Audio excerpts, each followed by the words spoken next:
जितना जी में आए खाओ, बस खाते ही खाते जाओ। डरने की क्या बात है जब सतमोला साथ है। टेस्ट है इसका सबसे निराला, हर दिल पर जादू कर डाला। स्वाद स्वाद में जमकर खाया, सतमोला ने खूब बचाया। खाने से डरता है क्या? सतमोला। नमस्कार, स्वागत है आपका टॉप स्टोरी न्यूज पर। मैं हूं तीर्थंकर सरकार और आप देख रहे हैं हमारे साथ अपना खास कार्यक्रम सतमोला प्रेजेंट सितारों की बात आचार्य डॉक्टर संजीव अग्रवाल के साथ। दर्शकों, जैसा कि आपको पता है, रोजाना हम आप लोगों के लिए नई नई जानकारियां जो है वो लेकर आते हैं। काफी मेहनत मशक्कत करके आप लोगों के लिए ऐसी जानकारियां हम चुन चुन कर लेकर आते हैं जिससे कि आपके जीवन में सकारात्मक प्रभाव इसके मिल सके, आप अंधकार से प्रकाश की ओर बढ़ सके, आपके जीवन में अज्ञानता की जगह ज्ञान आए। जैसा कि सभी दर्शकों को पता है, आज से गणेश भगवान गणेश आज विराजमान हो चुके हैं और देश भर में इस त्योहार की होली जो है वो मन रही है। तो कोरोना काल के चलते, कोविड के चलते कुछ पाबंदियों के साथ जो है इसको मनाया जा रहा है। भीड़ एकत्रित नहीं की जा रही है। कई जगह भगवान गणेश के दर्शन के लिए ऑनलाइन टिकटिंग की भी जो है सुविधा उपलब्ध कराई गई है। तो आज हम आपको बताने वाले हैं भगवान गणेश से जुड़े वो उपाय, भगवान गणेश की पूजा करने से आपके जीवन में क्या परिवर्तन आ सकते हैं, क्या आपको उसके सकारात्मक फल मिल सकते हैं, उसके विषय में आज हम बात करने वाले हैं। आचार्य जी, बहुत बहुत स्वागत है आपका टॉप स्टोरी न्यूज पर। नमस्कार, जय मां भारती, जय श्री राम। देखिए, पहले तो एक सिंबॉलिक रूप से गणेश जी को पहचानते हैं। आज चतुर्थी है, गणेश चतुर्थी। अगर देखा जाए तो आज का चंद्रमा देखना बहुत हानिकारक होता है जी। आज शाम का चंद्रमा नहीं देखना चाहिए, तो इससे दोष लगता है हम लोगों को जी। और इसका शिव पुराण के अंदर बड़ा महत्व बताया गया है कि एक बार चंद्रमा ने चुगली कर दी थी, गणेश जी के ऊपर टॉन्टिंग कर दी थी। आज की भाषा में गणेश जी नाराज हो गए। तब से चंद्रमा को ये शाप लगा हुआ है कि जो चौथ के चंद्रमा को देखेगा, पहले तो ये था कि जो चंद्रमा को देखेगा उसको शाप ही था, लेकिन अब ये हुआ जब माफी नामा हो गया तो भाई जो चौथ का चंद्रमा देखेगा उसको विष योग बनेगा। तब से चौथ का चंद्रमा जो आज पड़ने जा रहा है उसको देखने के लिए मानव के लिए नुकसानदायक माना गया है, इसलिए उसको देखने को मना किया। गणेश जी एक सिंबॉलिक भी है। आप देखते हैं गणेश जी की छोटी आंखें हैं, बहुत लंबी नाक है, मुंह ढका हुआ है, पेट घड़ा सा है और कान बहुत बड़े बड़े हैं। अगर ये हमको क्या पहचान देते हैं, आज उसी पे कार्यक्रम हम लोगों ने आपके लिए बनाया है जी। ये छोटी आंखें हैं, अर्थात उतना देखो जितने आपकी समर्थ है। बड़े बड़े कान है, दूर की सुनो। बहुत बड़ा पेट है, अपने हर चीज को अपने पेट में रखो। ये नहीं कि चुगलखोर बन जाओ, इसकी उससे उसकी उससे, चुगलखोरी से बचो। मुंह बंद है, कम बोलो। आज मैंने इसके ऊपर भी सरकार को भेजा था, कम बोलने से क्या लाभ होते हैं। शायद हो सकता है 7 दिन का ये चैप्टर है, वो भी आपके सामने बात आए जी। और साथ में नाक बहुत लंबी है, दूर तक की सोचो, दूर तक की सूंघो और उसके बाद विचार करो। यह है गणेश जी का संबोलिक। तो हमारे लिए वो आदर्श है। हमारे परम पूज्य, प्रथम पूज्य गणेश जी हैं जी। और इनको विघ्न विनाशक भी कहा जाता है। रिद्धि सिद्धि इनकी 2 पत्नियों के नाम है, शुभ लाभ इनके पुत्रों के नाम है, जो हम विशेषकर अपनी परेशानियों में इनका नाम लेने से अपनी परेशानी दूर करते हैं। दोस्तों, आज मेरे यहाँ लाइट गई हुई है मेरठ में, तो आज लाइट कम दिखाई दे रही होगी आपको। आज आपको बताने जा रहे हैं कि कर्ज मुक्ति के अचूक उपाय, क्योंकि अभी कोरोना काल होकर चुका है जी। जो लोग कोई बैंक के ऋणी हो गए हैं, तो कोई बीवी के भी ऋणी हो गए हैं, कोई बाजार में माल के ऋणी हो गए हैं कि उनका पैसा नहीं चुका पा रहे, तो कोई किसी को नौकरी पर रखे हुए हैं तो उसका भुगतान नहीं कर पा रहे, उसका जो सैलरी बनती है वो नहीं दे पा रहे। तो कुल मिला के जो मार्केट की स्थिति बनी है वो बहुत ही बढ़िया नहीं है।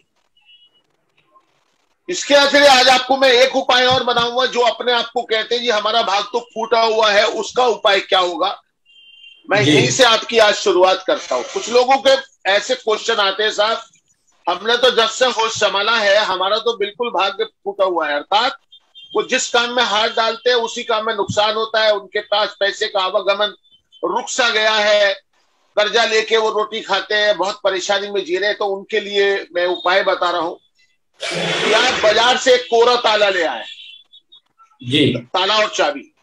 आप उसको बाजार में टेस्ट ना करें कि उसे खोल के देखे, बंद करके देखे, जैसे मानव स्वभाव है, और उसे लाके रात को अपने पलंग के पे अपने तकिए के नीचे सिराने में रख दीजिए और मन में सोच लीजिए ये अपने में भाग्य को ठीक करने के लिए लेकर आया हूं जी। सुबह जाके किसी भी पौराणिक मंदिर में जिसकी स्थापना बहुत पहले हुई भी हो, वहां पे उस ताले को भगवान श्री कृष्ण और भगवान विष्णु के चरणों में समर्पित करके हाथ जोड़ के आ जाए। आप यकीन करिए जिस दिन वो ताला खुलेगा तो आप समझ लेना आपका भाग्य भी खुल गया। और ये सारा अनुभव का प्रकाश आपको दे रहा हूं मैं कोई ऐसा नहीं है कि बिना बात ही आपको भरा हूं ये बात।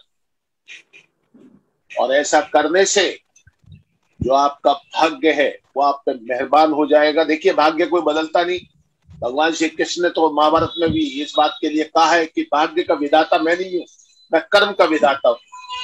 जो लोग कर्म करते हैं उन्होंने जो अपने 556 मैसेज दिए उसके अंदर कर्म को प्रधान मान के किए हैं।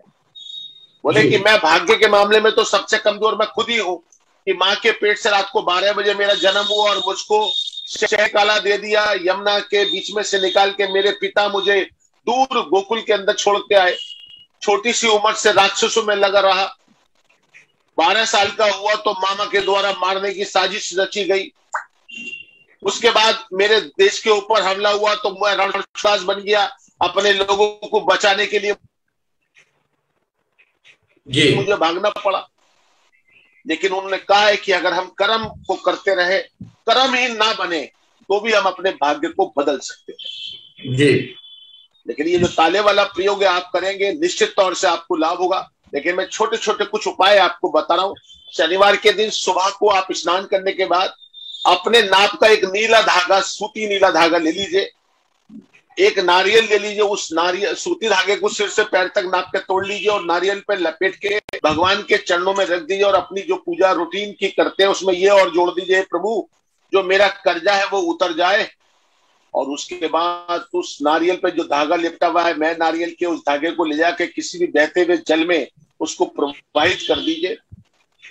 निश्चित तौर से कुछ दिन के बाद आपका कर्जा उतरना शुरू हो जाएगा और जो आपके ऊपर कर्जे तकादा रोज करता है जिससे आप मानसिक रूप से परेशान रहते हैं वो तो आपका कम से कम खत्म हो जाएगा जी।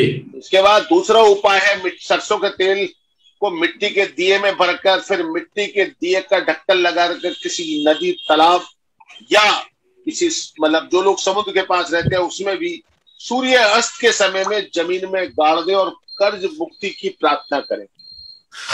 अर्थात ऐसा दिया ले जिसके ऊपर ढक्कन लगाया जा सके, सरसों का तेल उसमें भर लीजिए और जमीन में गाड़ दीजिए और अपनी प्रार्थना कीजिए और प्रयास कीजिए। प्रार्थना के साथ साथ कर्म मत छोड़िए, कर्म की प्रधानता है। आपका कर्जा उतरने के 100% चांस। बुधवार के दिन स्नान करने के बाद, पूजा पाठ करने के बाद सर्वप्रथम गाय को हरा चारा खिलाइए। उसके बाद खुद भी कुछ ग्रहण करें और शीघ्र कर्ज उतारने की भगवान श्री गणेश से प्रार्थना करें तो भी आपका कर्ज धीरे धीरे उतर जाता है जी। पूर्णमासी हो, महीने में एक पूर्णमासी आती है, वह मंगलवार के दिन उधार दें और बुधवार को उधार ना लें तो भी आपका बैलेंस बना रहता है, ना आपका कर्जा चढ़ता है और ना आप कर्जा किसी से देने पैसे तो वो रोक पाता है। कर्ज मुक्ति के लिए आप लाल वस्त्र पहने, लाल रुमाल साथ रखे मंगलवार के दिन तो भी आपको लाभ हो जाता है।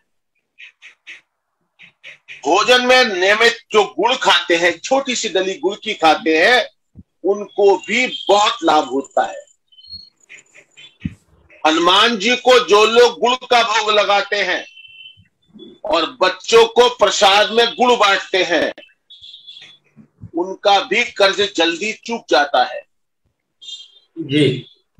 घर अथवा कार्यालय में गाय के आगे खड़े होकर बंसी बजाए, भगवान श्री कृष्ण का चित्र लगाए और कर्जे के लिए प्रार्थना करें और कर्म करें, तो भी कर्जा आपका चूक जाता है और आपका डूबा हुआ पैसा, कहीं डूब गया पैसा तो भी निकल आता है।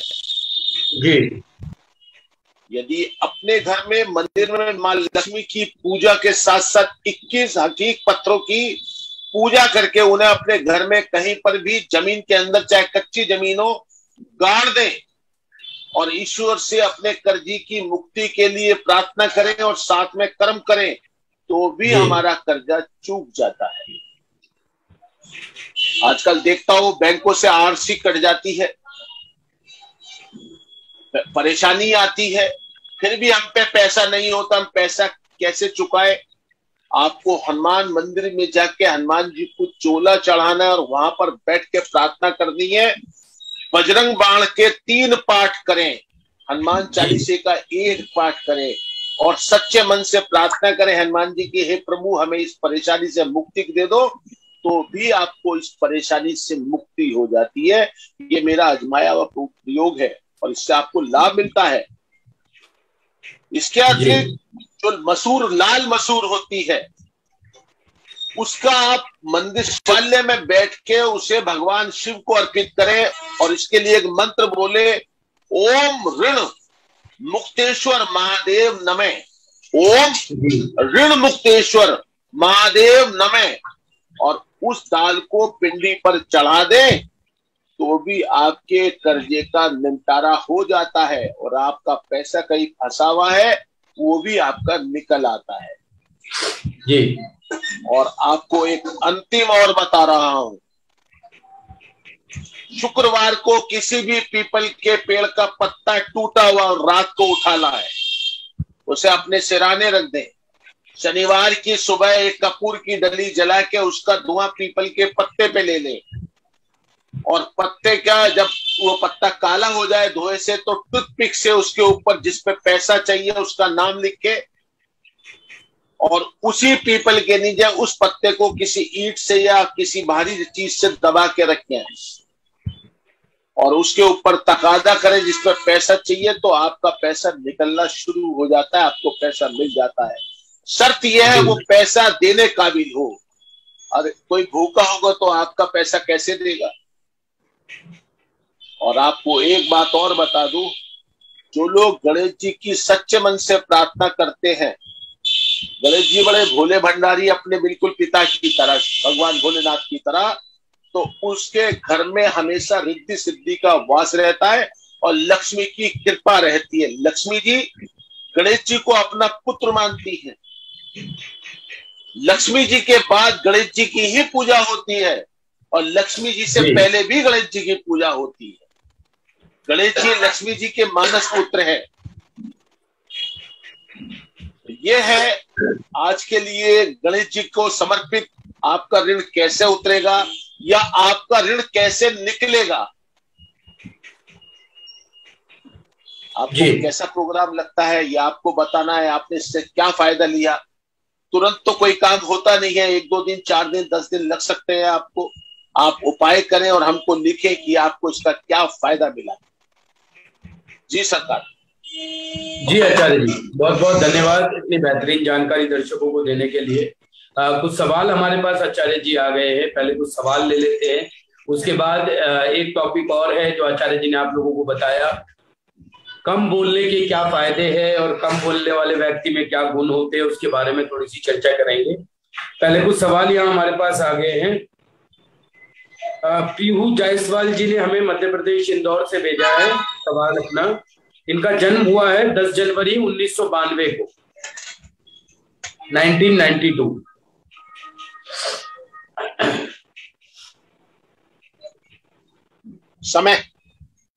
समय है 10:15 रात के। मॉडलिंग के क्षेत्र में अपना करियर बनाना चाह रही है, कर भी रही है काम हाल फिलहाल, लेकिन अभी तक कोई भी बड़ा मौका इनको अभी तक नहीं मिल पाया है। और विवाह का योग कब तक है ये भी जानना चाहती है।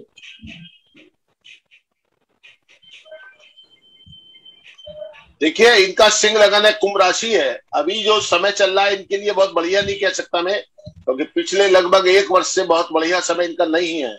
लेकिन उसके बाद भी शुक्र इनका 4थे घर में, चंद्रमा इनका 7वें घर में है, जो इनको लाभ पहुंचा रहा है। ये अगर मॉडलिंग के क्षेत्र में आगे जाएंगे तो लाभ होगा। लेकिन मुझको ऐसा लगता है कि ये अपने अभी कुछ ही वक्त में, 1-2 साल में, 2022 के एंड तक या 2023 के जनवरी फरवरी तक ये विदेश में सेटल हो जाएंगे और वहीं पर अपना कारोबार करें। थोड़ा वाणी से खराब है, थोड़ा जल्दी गुस्सा आता है, वाणी पर नियंत्रण रखेंगे, इन्हें जल्दी लाभ होना शुरू हो जाएगा। इनका जो सूर्य है, जो इनका लगन है, वो सिंह लगन है और इनकी राशि कुंभ है। तो सूर्य लगन को मजबूत करें, अर्थात एक माणक 7.25 रत्ती का अपनी रिंग फिंगर में सूर्य दिवस रविवार को पहन लें। इससे इनको लाभ हो जाएगा और ये अपने कर्म के क्षेत्र में ज्यादा लाभ उठा पाएंगे। जी आचार्य जी, अगला सवाल जो है हमें मिला है, अंकित कुमार जी ने हमें भेजा है काशगंज उत्तर प्रदेश से। दिन में 1 बजे इनका जन्म हुआ है और जन्म की तारीख है इनकी 27 अक्टूबर 1997।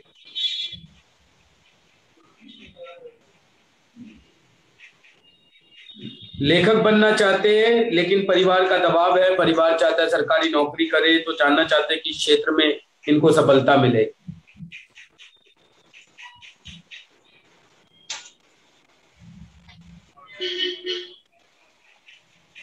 इनका मकर लगन है, सिंह राशि है। अभी इनको सफलता मिलने में पूरा 1 वर्ष बाकी है। अभी इनके भाग में स्ट्रगल लिखा है। चंद्रमा इनका पीड़ित राहु से मन इनका परेशान रहता है। इनके परिवार में वैचारिक मतभेद बना रहता है। इनको अपने जीवन में बहुत सम्मान मिलेगा, इसमें कोई डाउट नहीं है। मगर ये अभी सरकारी नौकरी की तरफ अपना रुझान दिखाएंगे तो ज्यादा लाभ इनको प्राप्त होगा। लेखन का कार्य सरकारी नौकरी में रहते हुए भी ये पूरा कर सकते हैं, लेकिन परिवार की संतुष्टि देना इनका अपना काम है। ये थोड़ा जिद्दी प्रवृत्ति के हैं, अपनी जिद्दीपन से इन्हें बचना चाहिए। साथ में इनको चंद्रमा का उपाय करना चाहिए। एक चांदी का छल्ला अपने अंगूठे में लेफ्ट हैंड में सोमवार को पहन लेना चाहिए। उससे इनका जो मन भटकता है वो काफी हद तक ठीक हो जाएगा। जी आचार्य जी, बहुत बहुत धन्यवाद आचार्य जी। उम्मीद है अंकित जी आपको भी आपके प्रश्नों के उत्तर मिल गए होंगे और आचार्य जी ने जो आपको उपाय बताए उन उपायों को आप कीजिए। निश्चित तौर पर जो है आपको आपके जीवन में जो है सफलता प्राप्त होगी और इसके सकारात्मक जो फल है वो आपको मिलेंगे। अब जाने से पहले जो आचार्य जी ने बताया जिस तरीके से कि कम जो बोलते हैं उन लोगों के अंदर 8 खूबियां क्या होती है और कम बोलने के क्या फायदे हैं, इस पे भी थोड़ा सा चर्चा करना चाहेंगे आचार्य जी। आचार्य जी, तो दर्शकों को थोड़ा बताइए कम बोलने वालों के अंदर क्या खूबियां होती है, कौन सी 8 खूबियां?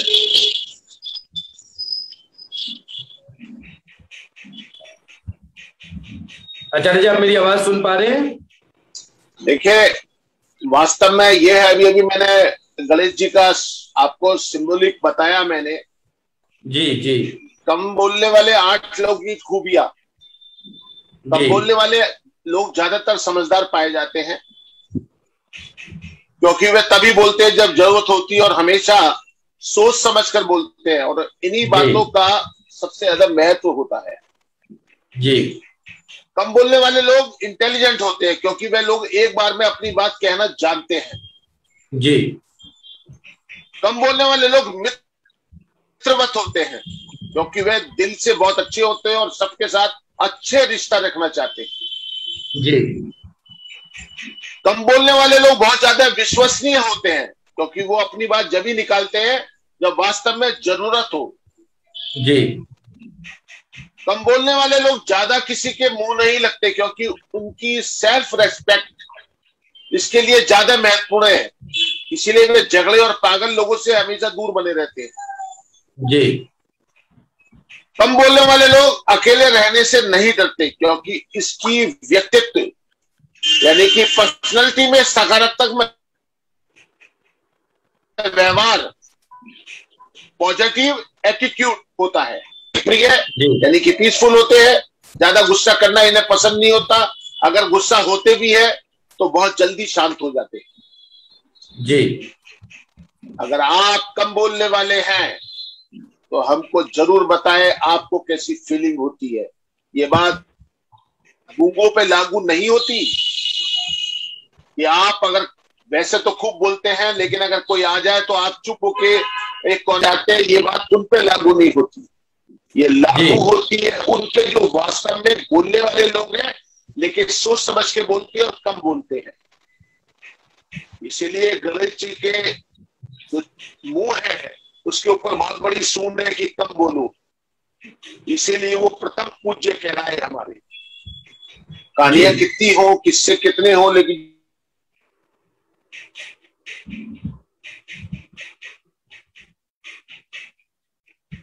जी बिल्कुल। आचार्य जी क्या आप सुन पा रहे हैं हमें?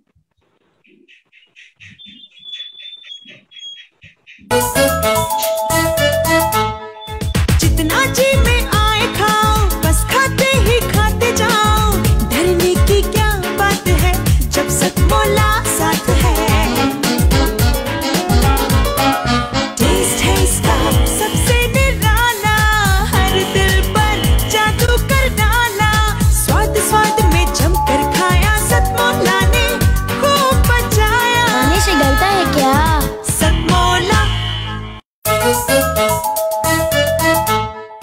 जितना जी में आए खाओ, बस खाते ही खाते जाओ। डरने की क्या बात है जब सतमौला साथ है। टेस्ट है इसका सबसे निराला, हर दिल पर जादू कर डाला। स्वाद स्वाद में जमकर खाया, सतमौला ने खूब बचाया। खाने से गलता है क्या? सतमौला।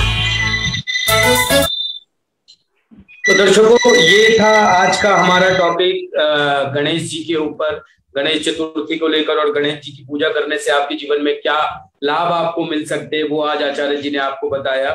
साथ ही साथ आपके प्रश्नों के उत्तर भी आज हम लोगों ने दिए। साथ ही साथ हमने आपको बताया कि कम बोलने वाले लोगों में क्या क्या खूबियां होती है उसके विषय में आपको जानकारी दी। अगर आप भी कम बोलने वाले लोगों में से है तो आप हमें कमेंट कर जरूर बताएं कि इन बताई गई खूबियों में से कौन कौन सी खूबियां जो है वो आपके अंदर भी मौजूद है। उम्मीद है आपको हमारा ये कार्यक्रम काफी पसंद आ रहा होगा। ताजा तरीन खबरों को देखने के लिए लॉग इन कीजिए हमारे चैनल को और बने रहिए हमारे साथ, देखते रहिए टॉप स्टोरी न्यूज। जितना जी में